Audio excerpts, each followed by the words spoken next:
All right. Now this is De Anima Book 3.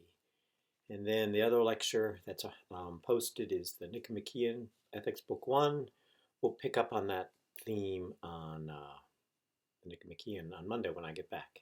So today, in talking about Book 3, I have several things I want to talk about. It may not be that long a lecture, but we'll see. I want to start with this talks about that there is no sixth sense.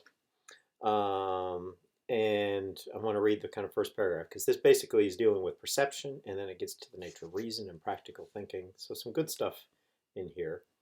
So he says, if we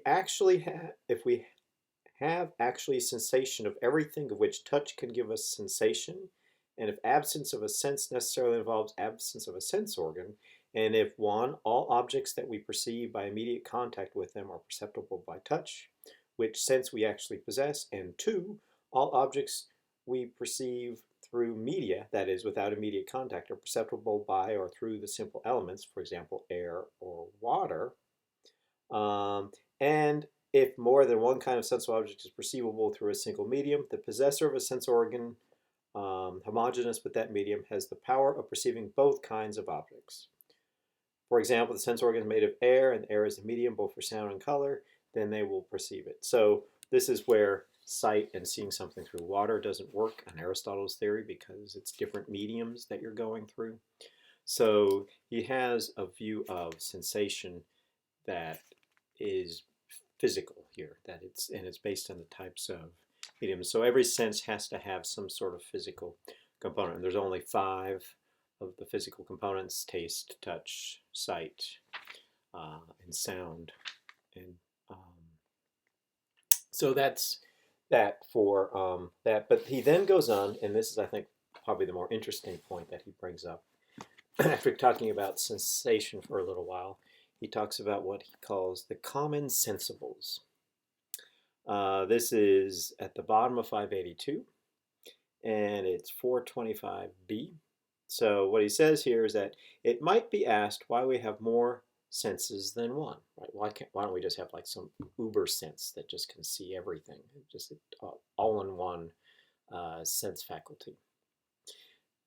Interesting question. I mean, in some ways we could think that a computer program that just uses the visual tries to process everything through a visual means. Why can't that be sufficient? And we might ask why not more than 5 too. He doesn't ask that, at least not here. So, but he probably could answer it by these common sensibles. He says, is it to prevent a failure to apprehend the common sensibles? For example, movement, magnitude, and number, which go along with the special senses. So movement, magnitude, and number are the common sensibles, so that we can hear things moving. We can hear magnitude, soft to loud sound. We can hear number of sounds. I hear 3 different things going on. I hear 4 different birds outside right now. And that's true of touch. We can touch multiple things. Touch can be hot or cold, various degrees of magnitude. And so, as he says, had we no sense but sight, and that sense no object but white, they would have tended to escape our notice, and everything would have merged for us into an indistinguishable identity because of the concomitance of color and magnitude.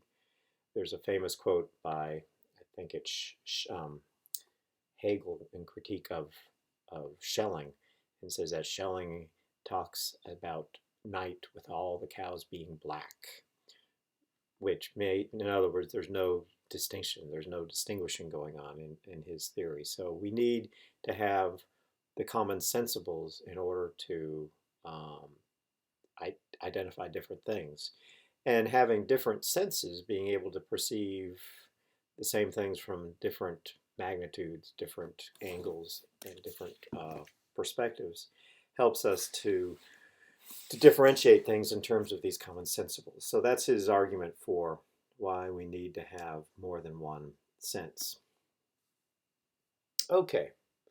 Now on to the main task of part 3. So the other book 2, and we've talked about this in another context as well, and it'll also come up in the Nicomachean Ethics, in fact, in the next lecture. For Aristotle, there's basically three fundamental kinds of soul. There is a nutritive soul, a sensitive soul, and what he will call in the ethics the rational soul, but is called in the context here of De Anima the thinking soul. And the thinking soul is kind of as you imagine, it thinks, but he makes an important and I think a helpful distinction about what he thinks about thinking, which is again is something he says we can think about mind, we can think about thinking, which is kind of an interesting idea if you think about it. So let me turn to chapter 3 of De Anima. This is page 586. So I'll read the first paragraph. I know it's kind of long, but it does kind of set the stage for what he has to say about thinking, and that's the point that I want to talk about. And I have a feeling this would have generated some good discussion, but we'll be able to talk about it all when I get back, or you'll be able to ask questions at the forum.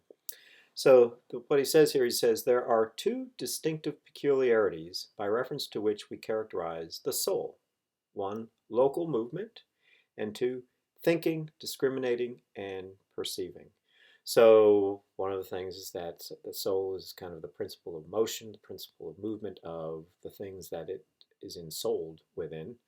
So the growth and nutrition of the plant. So the sunflower, the plant that turns towards the sun, that movement is the soul of the sunflower is taking charge of that. The animals will use discriminating and perceiving as another way of kind of being aware of the surroundings. So there's a kind of two parts to what the soul does. The soul kind of is the motion of that in which it is a soul of, the body in which it's ensouled. And then there's the relationship to others through thinking, discriminating and perceiving others. And even ourselves, as we think and perceive ourselves, self-reflection, looking at ourselves in the mirror, things like that, or someone tells us something about ourselves, leads us to think and discriminate ourselves in different ways. So that's a distinction that he's starting with here. So he says, thinking, back to thinking, both speculative and practical, is regarded as akin to a form of perceiving. So we saw in Plato that with the cave analogy, there was in the cave, there's the sensible perception of images and objects, physical objects. But then there's a kind of intellectual perception of the forms. And although we can't perceive the sun, because then it would blind our eyes, it's the sun, the light of the sun, or the good in the cave analogy, that makes it possible to intellectually perceive the forms. So I'm pretty sure he has Plato in mind here as he talks about this point. Thinking, both speculative and practical, is regarded as akin to a form of perceiving. For in the one as well as the other, the soul discriminates and is cognizant of something which is, whether it's a form or a tree outside. Indeed, the ancients go so far as to identify thinking and perceiving. For example, Empedocles says, "For 'tis in respect of what is present that man's wit is increased, and again, whence it befalls them from time to time to think diverse thoughts." And Homer's phrase, "For such like is man's mind," means the same. They all look upon thinking as a bodily process like perceiving, and hold that like is known as well as perceived by like. As I explained at the beginning of our discussion, yet they ought at the same time to have accounted for error also, for it is more intimately connected with animal existence, and the soul continues longer in the state of error than that of truth. They cannot escape the dilemma. Either whatever seems is true, and there are some who accept this, or error is contact with the unlike, for that is the opposite of knowing of like by like. But it is received principle that error as well as knowledge in respect to contraries is one and the same. So how do we account for error? Right? If error is saying of something that is that it is not, or is not that it is, then if knowledge or perception is like by like, then how can we be like by not like, right? It seems like error would be hard to explain. So that's where this next paragraph comes in. He says that perceiving and practical thinking are not identical is therefore obvious. So perceiving is not thinking, right? So that's what Aristotle is claiming, that the way to answer this question, and this is going to be what Descartes will do later on in his own philosophy, and what kind of emerges in the philosophical tradition, is that there is perceptions and then there is judgment. So, and practical thinking kind of leads us to making judgments. So that perceiving and practical thinking are not identical is therefore obvious. For the former is universal in the animal world, the latter is found only in a small division of it. Further, speculative thinking is also distinct from perceiving. I mean that in which we find rightness and wrongness. Rightness in prudence, knowledge, true opinion, wrongness in their opposites.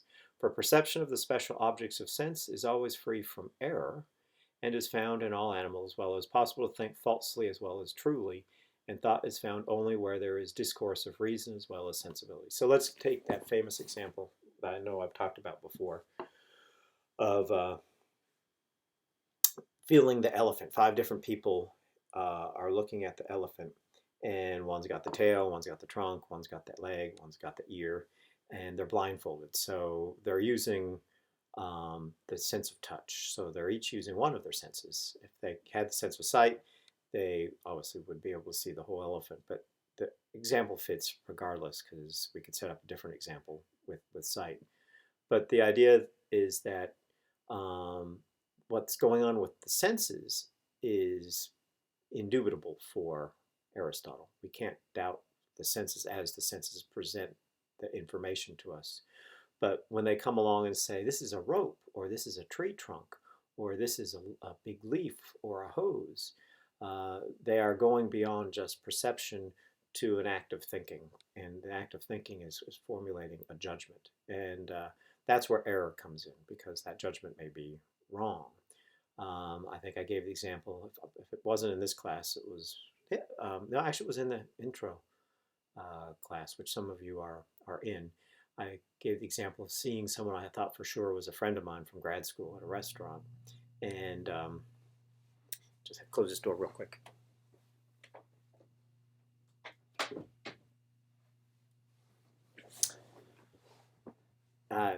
Someone I thought I knew for sure from graduate school sitting across from me, the restaurant, and I got up to say hi to them on my way out. And he looked at me like, who are you? And then I realized at that moment that although it looked very much like him, it wasn't him. So my perception was kind of, perception is giving us the information accurately, but what we do with that information in terms of interpreting it and judging it and thinking with it, that's where we can end up making mistakes. And that's where reasoning comes in, and that's where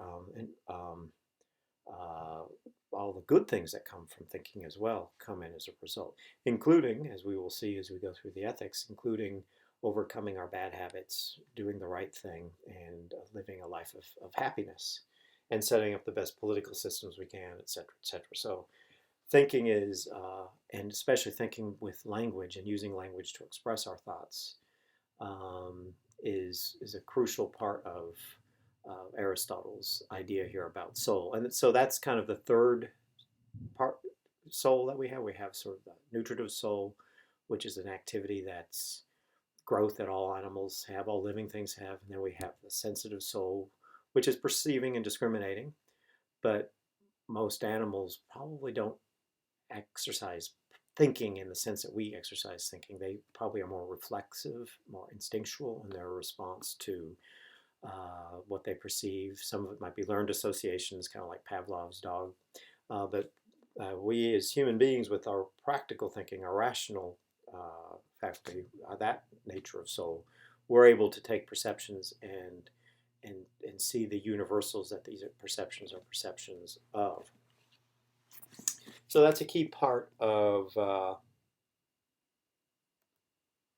this one. In fact, that's probably the key takeaway of this whole book 3. But there is more. There's a bit more that I wanted to talk about. Let's see. I'm going to skip he does talk about the importance of light and imagination, which we could maybe talk about that, but I want to move on to how the mind is thinkable. This is on page 591, the last paragraph before chapter 5. He says, mind is itself thinkable in exactly the same way as its objects are. For in the case of objects which involve no matter, what thinks and what is thought are identical. For the speculative knowledge and its object are identical. Why mind is not always thinking we must consider later. In the case of those which contain matter, each of the objects of thought is only potentially present. It follows that while they will not have mind in them, for mind is potentially of them only insofar as they are capable of being disengaged from matter, mind may yet be thinkable. So kind of an interesting idea here. Soul is a kind of mental counterpart to what the thing is, and when we think of something, we are kind of thinking the formulaic, the form, the essential nature, and in a way we are somewhat abstracting from the actual matter, the thing, the material substrate, and that's in a sense that's what mind is doing when it's thinking of objects. So when mind thinks about itself, it's already kind of dealing in a sort of abstract realm of thoughts, thinking about thoughts.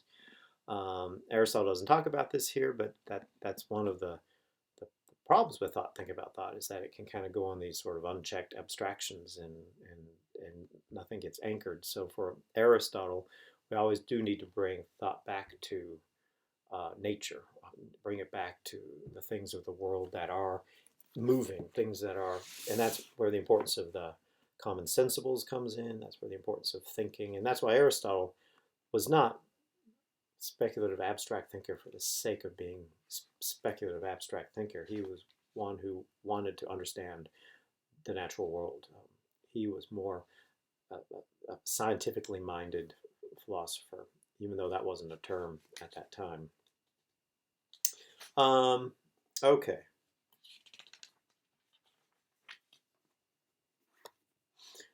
Two more passages that I want to read. I know you would probably have questions at this point that would lead us to talk about some other things, but we will have talked about the first two books of De Anima, and so we probably will have talked about a lot of these things already. But we will have a review. We'll be able to talk about some of these things again. So the next thing, I want to go back to the thinking soul, right? We've already talked about the sensitive soul and the nutritive soul. So now we're talking about the thinking soul. So it kind of that's not technically why the De Anima is divided into three books, but three is a kind of nice way to divide it up because it does kind of correspond to the three types of soul.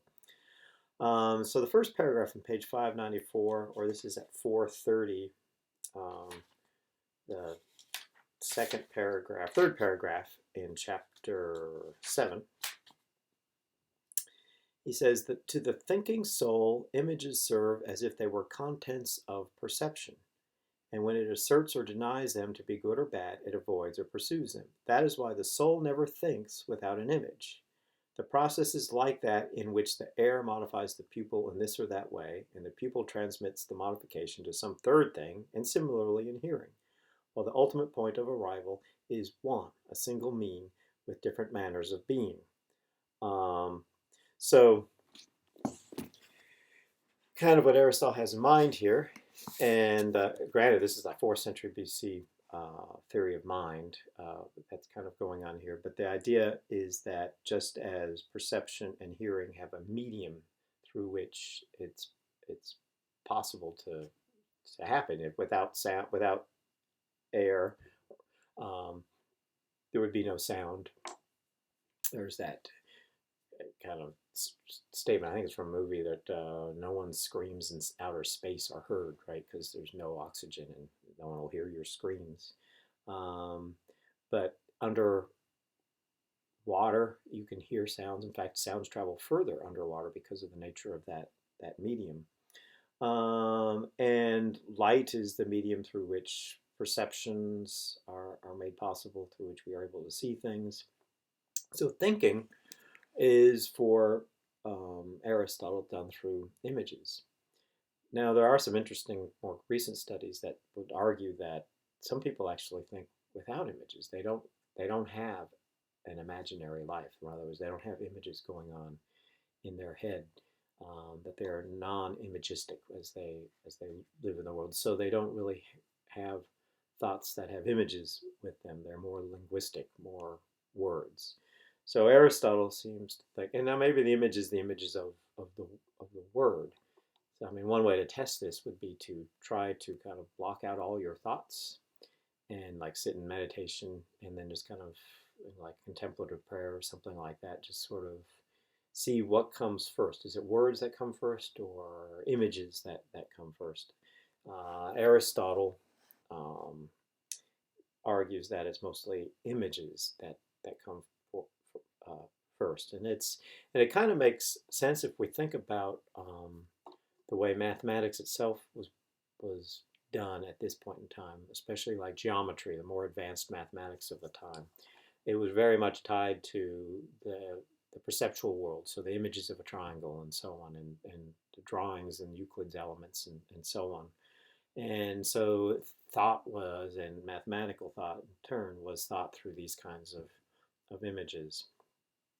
And yet, these images aren't the be all or end all of thought. They're kind of like tools. They're the means through which thought is done. So it's kind of like thought builds on these images and constructs hypotheses and definitions and comes to understand the nature of definitions, which is why he'll say on 595 that it follows that the soul is analogous to the hand.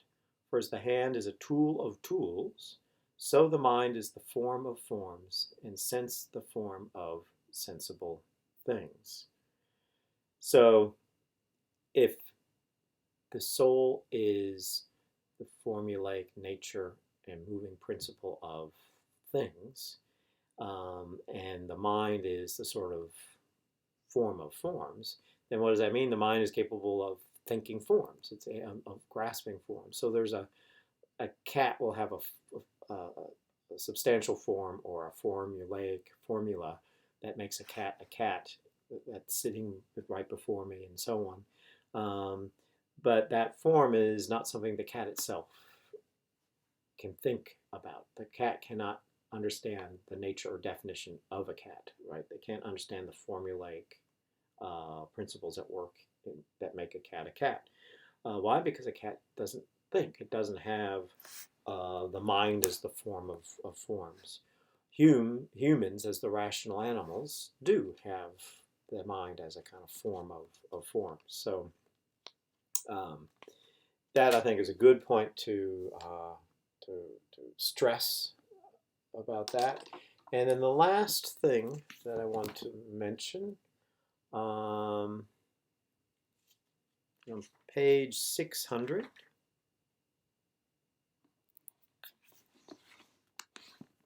it's the last paragraph before chapter 12.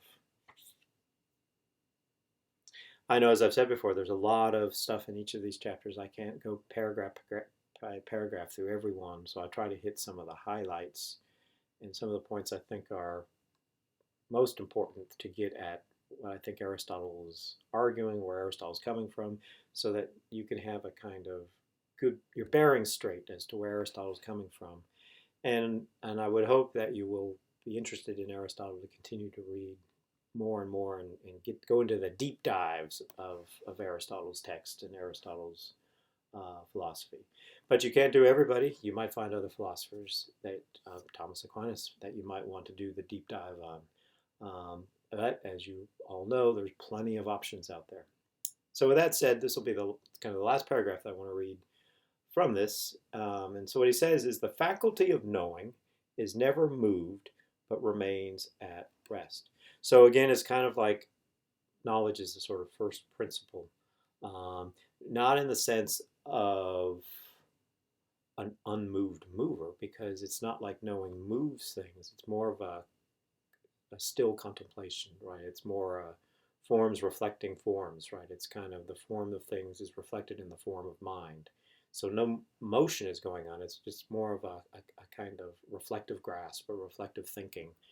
And in that action, there's no motion going on. There's an understanding of the principles that might oversee motion, but it's not the motion itself that's the issue there. So it's kind of the sense that the common sensibles, motion, magnitude, and so on that we do perceive through our sight can give rise to the type of thinking that will understand the laws or the forms, the formulaic principles of that motion. But those formulaic principles are like Einstein's E equals mc squared, right? You've got this sort of stable formula equation that talks about a fundamental relationship of phenomena in the natural world, and that fundamental relationship explains a lot of stuff that's going on. We see the motions and changes and so on. Everything from the explosions of the atomic weapons is understood by all that energy there, and all that's going on in the explosion can be understood by E equals mc squared. So the idea then is that part of what mind is doing is understanding the principles, but the principles themselves are not in motion. They are the principles of motion. So as he goes on, since the one, the faculty of knowing, premise or judgment is universal, and the other deals with the particular, for the first tells us that such and such a kind of man should do such and such a kind of act, and the second that this is an act of that kind meant, and I a person of the type intended, it is the latter opinion that really originates movement, not the universal, or rather it is both, but the one does so while it remains in a state more like rest, while the other partakes in movement. So in other words, there's coming to the knowledge of the principle, and then there's applying in acts of judgment in the world, in practical thinking, those judgments in order to do things. So Einstein was able to understand through his rational thinking, his understanding of forms, in the formulaic natures of reality, the E equals mc squared. Oppenheimer was able to take those forms and apply it to principles of motion, to things in the natural world, and create a bomb that would detonate and bring about the events that it did. So that's, I think, it for De Anima, book 3. So it's very famous dialogue, short, and we read the whole thing. I think it's the only one. Actually, we're going to read a big chunk of the Nicomachean Ethics, though. But as I said, that's what we'll be moving on to next. And I hope you all have a good rest of your day or a good evening. I'll see you all on Monday the 20, well, I guess that's the 4th, Monday the 4th. See you all then.